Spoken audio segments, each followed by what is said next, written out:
Приветствую уважаемых подписчиков и гостей нашего канала. Перед просмотром ставьте лайк, подписывайтесь на канал и не забывайте нажимать на колокольчик. 28 июня в Санкт-Петербурге на 84-м году ушел из жизни старейший российский честный вор Валентин Гудиевский, более известный в криминальной среде как Д'Артен.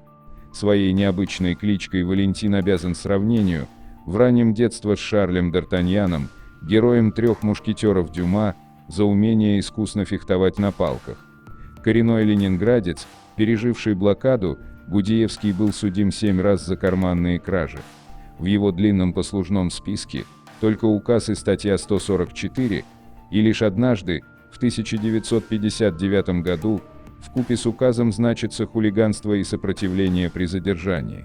Севший в 1989 на 2,5 года, по приговору Народного суда Василеостровского района Ленинграда, в одной стране Д'Артен весной 1992 освободился из Тульской областной тюремной больницы уже в другую реальность. Вор, прекрасно известный советской милиции, с тех пор в поле зрения российских правоохранителей, попал лишь однажды, в январе 1997 года, как участник межрегиональной воровской сходки в Самаре, где его сопровождал его крестник, Вася Питерский, в миру Карабашев, позднее ставший монахом. Закадычными друзьями Д'Артена слыли уважаемые питерские законники Баймак, Стальной и Берло, также в свое время одобрившие кандидатуру Пашева. Будучи уже в преклонном возрасте, Валентин выезжал на гастроли в Европу, где облегчал карманы непуганных европейцев, пока в 1999 году дважды подряд не сгорел. Первый раз в июле в Чехии, где через месяц был на свободе, но уже в сентябре в Германии ему пришлось задержаться надольше. Свои последние 10 месяцев за решеткой Валентин провел в мюнхенской тюрьме, в которую в одно время с ним был заточен еще один титулованный вор, белорусский в то время сподвижник Япончика и Хасана, Александр Тимошенко, он же Тимоха Гомельский, приговоренный позднее к пожизненному за убийство Ефима Ласкина, потом помилованный и застреленный через 14 лет в Одинцово во дворе церкви.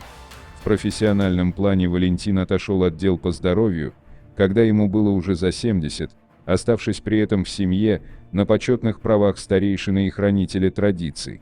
До последнего дня Д'Артен пользовался уважением и вниманием младших собратьев.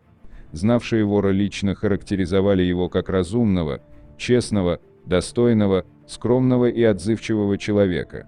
Живя в Питере, Д'Артен не наживался на своем имени, другими словами, никого не разводил, как теперь зачастую делает большинство его коллег по цеху.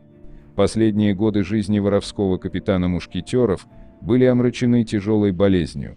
Его смерть наступила в 26-й горбольнице на Костюшко, где вор находился в полувегетативном состоянии после перенесенного инсульта. 28 июня обычно нормальная температура тела больного резко подскочила до 40. Только утром Валентин был доставлен в реанимацию, но удержать его душу в теле врачи оказались бессильны. По результатам проведенных тестов, причиной смерти был признан вирус COVID-19.